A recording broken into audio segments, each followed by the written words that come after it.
Donc moi, ce qu'on m'a demandé de discuter avec vous, c'est comment on utilise en fait les modèles pour essayer d'analyser les effets des politiques. Oh pardon.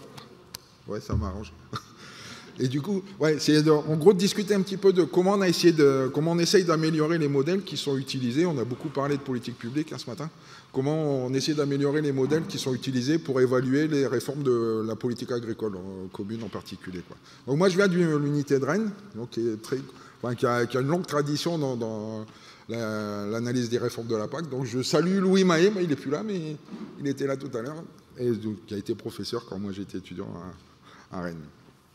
Donc en fait, juste pour montrer un petit peu comment ça se passe au niveau de l'économie agricole et comment les travaux en économie agricole peuvent alimenter des travaux d'évaluation de politique publique. Il faut d'abord rappeler que tout ce qui est fait en économie agricole, en fait, très lié à la politique agricole, de manière générale, que ce soit aux États-Unis ou en Europe, parce qu'en fait, c'est un secteur où il y a beaucoup d'interventions publiques, en particulier dans les pays développés. Et du coup, les méthodes et les modèles évoluent en fonction des réformes sur lesquelles on a amené à travailler, quoi. Et en fait, dans la plupart des cas, vu qu'on est dans une stratégie d'évaluation ex ante, on est obligé de structurer les modèles à partir de la théorie économique, parce qu'on est obligé de faire des hypothèses de comportement des agriculteurs, sinon on ne peut rien faire, on ne peut pas se projeter à l'avenir. D'accord ?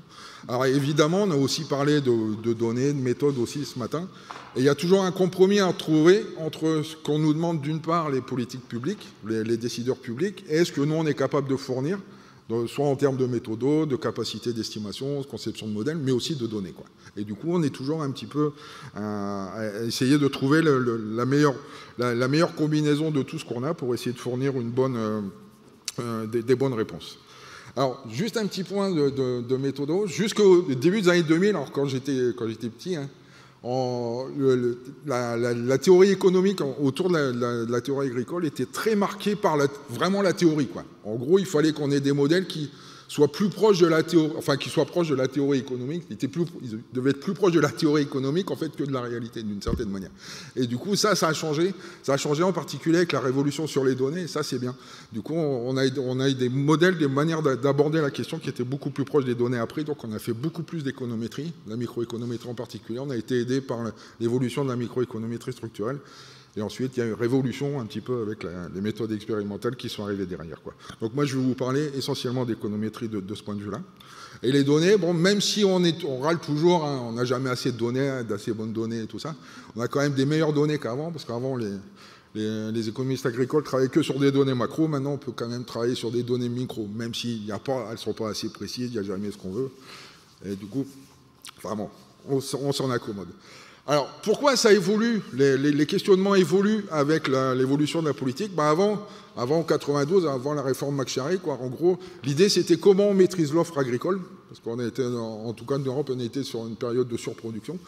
Et en fait, on gérait l'offre essentiellement avec des prix. Et du coup, c'était relativement facile en tant qu'économiste agricole, il fallait tout expliquer par les prix. Donc, du coup, d'où l'intérêt pour la théorie duale.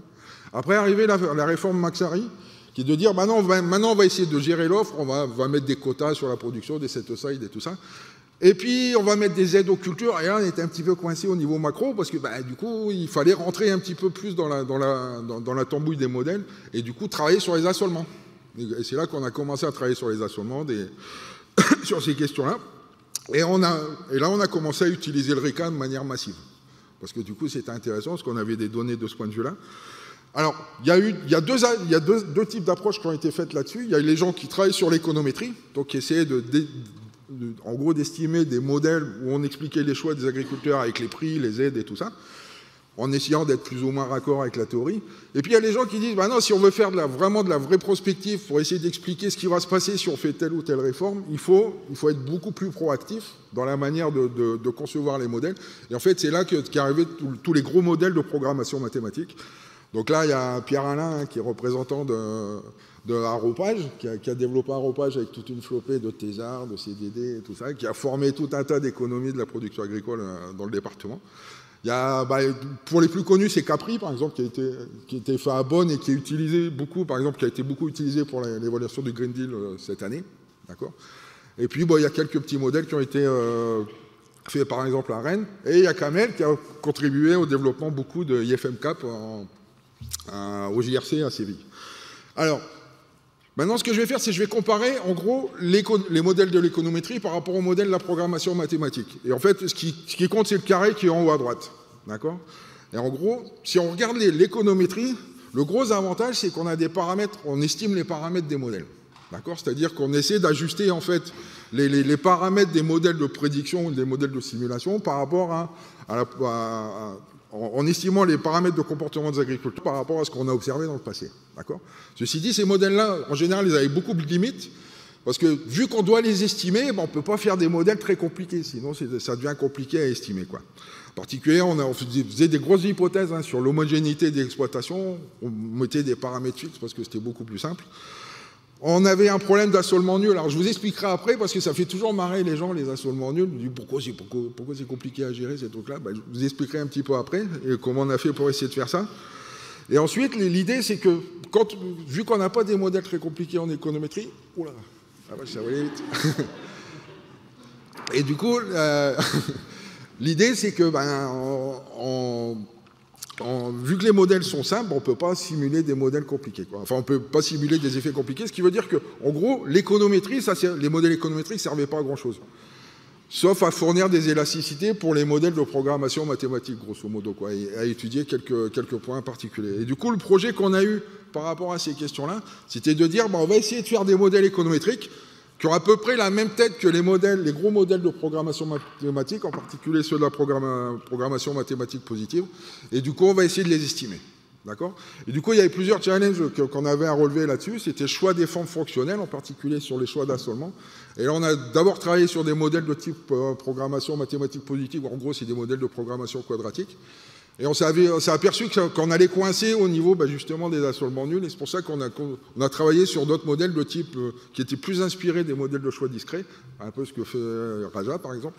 Et du coup, là on a tiré des nouveaux modèles d'assolement qui nous ont permis un petit peu d'aller plus loin, quoi. Bon, pour tout ce qui est fonction d'assolement, pour tout ce qui est intrant en rendement, ça a été relativement simple.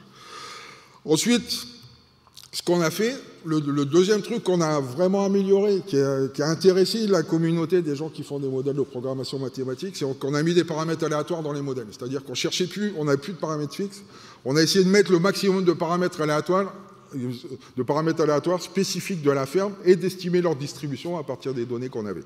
D'accord? Et là, donc là, j'ai pas le temps parce que j'ai été trop bavard au début. Et du coup, le truc, c'est quand on a des modèles, nous on a des modèles d'une vingtaine d'équations, avec une quarantaine de paramètres aléatoires par exemple dedans, du coup, ça pose un gros problème d'estimation.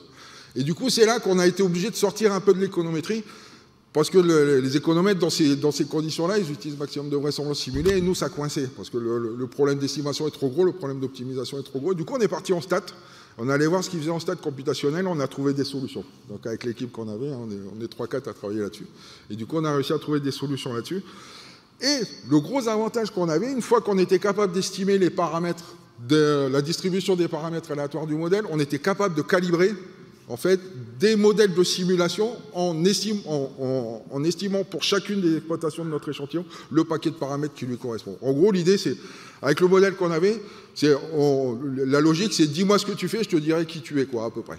C'était un petit peu ça l'idée, quoi. Et ensuite, je vais finir sur les assolements nuls. Parce que c'était un truc rigolo, parce que ça fait toujours marrer les gens quand je dis ça. Le problème, c'est facile de dire, les gens, ils font pas la culture parce que ça les intéresse pas. Mais le problème, c'est que dans les données, on n'a rien qui nous dit de combien ça les intéresse pas. Et si on veut simuler, par exemple, des effets de politique, il faut qu'on sache si l'agriculteur n'a vraiment pas envie d'en faire de la culture ou il n'a pas intérêt à la faire. Et du coup, c'est pour ça qu'on est obligé de structurer des modèles pour expliquer ça. Et jusqu'à présent, les gens qui avaient travaillé sur ces questions-là avaient travaillé sur des problèmes de solutions en coin. On a un problème d'optimisation, on a une contrainte de non-négativité, et puis elle sature. Et le problème, c'est que si on fait ça, on n'arrive pas à gérer le problème. Et du coup, c'est là qu'on a attaqué le problème différemment. On a dit, le problème, c'est pas une saturation à zéro d'une contrainte de non-positivité, c'est est-ce que l'agriculteur il a envie de produire telle ou telle culture. Et du coup, on est parti sur des modélisations de choix discrets en disant, on va d'abord essayer de modéliser le choix du paquet de culture que l'agriculteur met sur ses parcelles. Et du coup, ça nous a permis de résoudre le problème. Et du coup, j'avais ça dans la conclusion, je vais juste conclure là-dessus.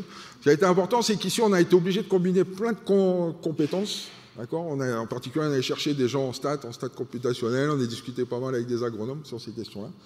Et le deuxième truc, c'est qu'on a essayé toujours d'avoir un petit coup d'avance par rapport à ces questions-là. Par exemple, pour gérer ce problème de solution en coin, en fait, les modèles de choix d'assolement, on les avait conçus quelques années avant, et en fait, on est toujours dans cette idée de résoudre ce problème-là à la fin, quoi. D'accord.